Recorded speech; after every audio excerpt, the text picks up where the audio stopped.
Salut à tous et bienvenue sur la chaîne Les Petits Bouquins de Charlotte. Aujourd'hui je vous retrouve pour une nouvelle vidéo dans laquelle je vais vous faire le Animal Crossing Book Tag.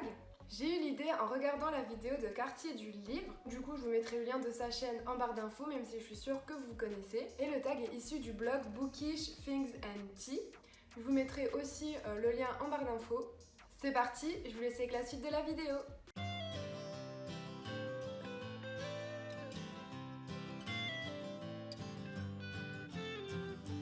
La première question est un classique qui vous fait très envie. Alors des classiques qui me font envie, il y en a pas mal, même si j'en ai beaucoup lu dans ma scolarité, étant donné que j'ai fait un bac littéraire et que je suis actuellement en lettres modernes.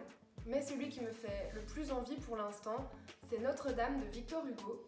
Mais je dois vous avouer que ce roman me fait extrêmement peur, de par sa grosseur et aussi de la taille de l'écriture. La question 2 est votre deuxième tome préféré dans une série. Ici, le choix est assez compliqué étant donné que je lis énormément de séries, mais je choisirais le tome 2 de Princesse Incognito de Connie Glynn, publié aux éditions Casterman, étant donné que le tome 1 était mon coup de cœur de l'année 2019 et que pour le moment, le tome 2 est toujours mon coup de cœur de l'année 2020. Ici, le tome 3 n'est pas encore sorti, mais je l'attends avec impatience. Et j'ai préféré le tome 2 au tome 1, étant donné qu'on apprend plus de choses sur l'histoire. La question 3 est votre livre préféré qui se déroule dans une grande ville. Pour cette question, j'ai choisi American Royale de Katharine McGee, publié aux éditions Lumen. Alors j'ai choisi ce roman étant donné que, si je me souviens bien, il se passe à Washington. Et ce roman, je l'ai lu au début du mois de juillet à peu près, il me semble. La question 4 est la meilleure nouvelle version que vous avez lue récemment.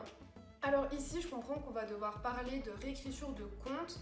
Et la dernière réécriture de contes que j'ai, même si ça se rapproche du Disney, c'est Histoire éternelle de Liz Braswell, publié aux éditions Hachette Heroes. Et j'avais énormément aimé lire ce roman. Et j'ai beaucoup aimé les changements apportés au conte qu'on connaît.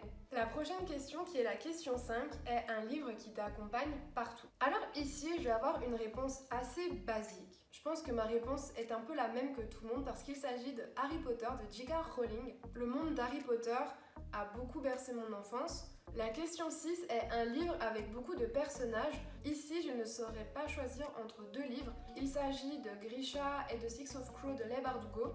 La question 7 est un livre que tu ne voudrais pas revoir.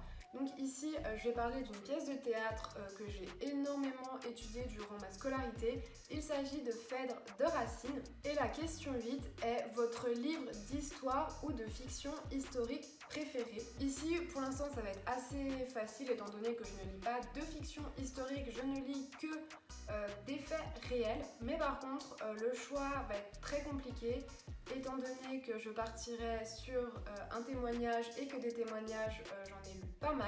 Mais mon préféré pour le moment reste J'ai pas pleuré de Ita Grispan, publié aux éditions J'ai lu, il me semble. Je vous en ai déjà parlé dans une ancienne vidéo et comme je vous l'ai dit du coup dans cette vidéo, je vous conseille absolument de le lire. Donc voilà, c'est tout pour aujourd'hui. J'espère que cette vidéo vous aura plu. Si c'est le cas, n'hésitez pas à me laisser un commentaire. Comme d'habitude, je vous mets mon Instagram en barre d'infos. Je vous dis à bientôt pour une prochaine vidéo. Ciao!